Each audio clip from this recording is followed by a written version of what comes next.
Hi guys, Olive here today to do the reading habits tag. This is an older tag that I've been meaning to do for a really long time. I was not tagged by anyone, but I think you know by now that I see a tag and I do it because I want to. The original creator of this tag appears to have deleted the video, so I unfortunately cannot give them credit, but what I can do is answer their questions. Question number 1 is, do you have a certain place at home for reading? I'm actually lucky enough to have several different spaces in my home to read. As I've mentioned in a few different videos, this room that I'm currently sitting in is now my dedicated reading room. So right behind my camera, I have a big cozy reading chair that I use all the time. This room is super comfortable. But in addition to this room, I also do have a matching couch and love seat out in our living room that I enjoy using for reading.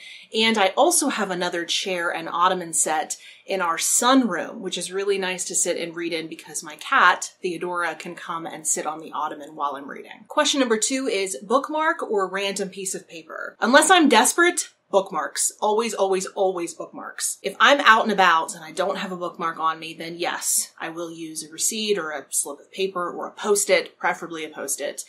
But it is only ever a temporary fix until I can get home and replace that temporary placeholder with one of my bookmarks. I love my bookmarks. I did a whole video showing off the majority of my bookmark collection. It has since grown a little. For me, it's part of the fun of starting a new book to pick one of my bookmarks that best matches the book that I'm going to be reading. I'm really nerdy like that. Question number 3 is, can you just stop reading? Or do you have to stop after a chapter or a certain number of pages? Can I just stop reading? Yes. Would I prefer to stop after a chapter or at a page break? Of course. Question number 4, do you eat or drink while reading? Drink, yes. Eat, no. It's too messy for my taste and I can never seem to multitask properly without getting food on my book, and that's gross. But I do typically have a beverage, even if it's just a glass of water. Sometimes it's a cup of tea or coffee, and other times it's an alcoholic beverage because I am all about that hashtag books and booze lifestyle. Question number 5 is about multitasking. Music or TV while you read? I try not to have the TV on when I'm reading. I find it too distracting. I feel like most people would find that to be the case. I will say that sometimes my husband is playing video games while I'm reading, so sometimes I'll look up to see what he's doing, but most of the time I remain focused. Music is a horse of a different color. I love listening to music while I read, but it needs to be really laid back music, stuff I don't really have to dedicate a whole lot of attention to. I love jazz music. I find it extremely relaxing, so I typically will have that on. Or there is this new style of music I've been listening to that mixes jazz music with electronic music. It is so incredibly relaxing. I will link a Google Play radio station of it if you'd like to experience it for yourself. Question number 6 is one book at a time or several at once? I prefer reading several books at one time. I like to jump in between them if I grow bored of any one particular book. I also am typically reading a fiction book and a nonfiction book at the same time, so it works well that I have at least one of each going at all times. But even if I'm reading fiction, I don't experience the same problem that some people do of not being able to keep stories separate in my mind if I'm reading more than one fiction book at one time, but that is because I have a weird brain and I've done a lot of practicing of that. So it's not unusual for me to have up to 10 books going at any one time. Question number 7 is reading at home or everywhere? Everywhere, for sure. I do read at home quite a bit, but I read on public transit on my way to work. I read at my desk during my lunch break. I read on public transit on the way home from work.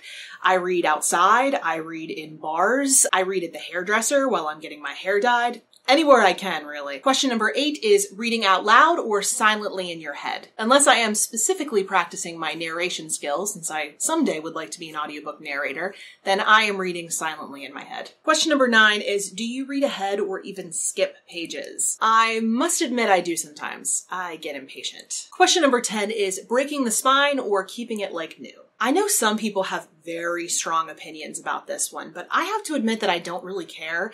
I get most of my books used to begin with, so they're never going to look exactly like new.